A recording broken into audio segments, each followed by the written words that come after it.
When Matthew Voss and Elise Foster van der Elst of the Focus Festival Mumbai came to me and said, would you be interested in doing this project, I jumped at the opportunity, and I was just delighted to be working on it. Hi, I'm Susan Hapgood. I'm the curator of this exhibition, A Fantastic Legacy, Early Bombay Photography.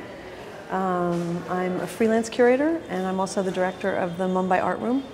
And I'm also an advisor to the Independent Curators International in New York.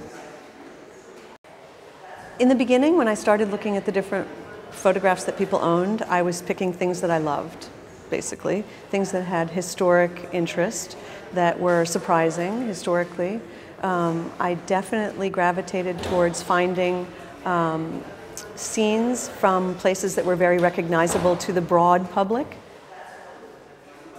There's one album in the exhibition, which is William Johnson's Oriental Races and Tribes from the 1860s, and it is one of the first ethnographic studies done in India. A single photograph called Maratha Ghatis. So I'm absolutely fascinated by the way the British used photography to study the Indian people.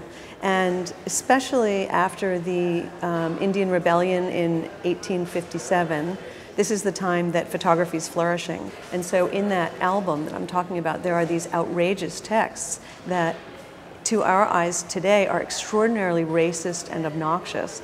And yet when they were written, they were intended to be informational. But I turned the book open to a page where if you look at the image on the right, it's of Rajputs, and it's a very beautiful image of, I think it's 4 men, very nice portrait-like image. And if you read on the left, there's a text written by a reverend who writes this text about the people that goes into great detail talking about what he clearly considers their debauched lifestyle. And it's got the thinnest veil of objectivity. So I find like this use of photography at that time to be fascinating. There are also extremely, just heartbreakingly beautiful images of Thane that look like, one of them looks like it could be, a Dutch landscape or something. We can see portraits. There are a bunch of popular carte de visite, which are very small calling cards that were made in the 1850s and 60s that people used almost like business cards. There were definitely a lot of images that were taken to show pride in new construction that the British had built. And then there are images of native towns, which are intended to, I think, probably entertain people back home. Because at this point, India was an extremely exotic place throughout Europe and the UK. People wanted to see images of what it looked like.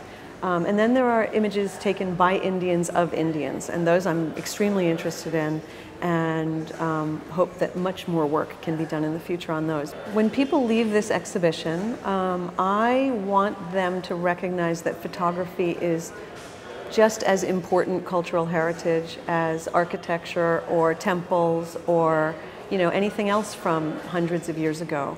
Photographs are not something that you just toss in a drawer, and they are all over the place. People have family albums that are, ferreted away in closets that they should take back out and look at and take care of. It would also be fabulous if the interest of the public would lead to more funding of photographic exhibitions and scholarship.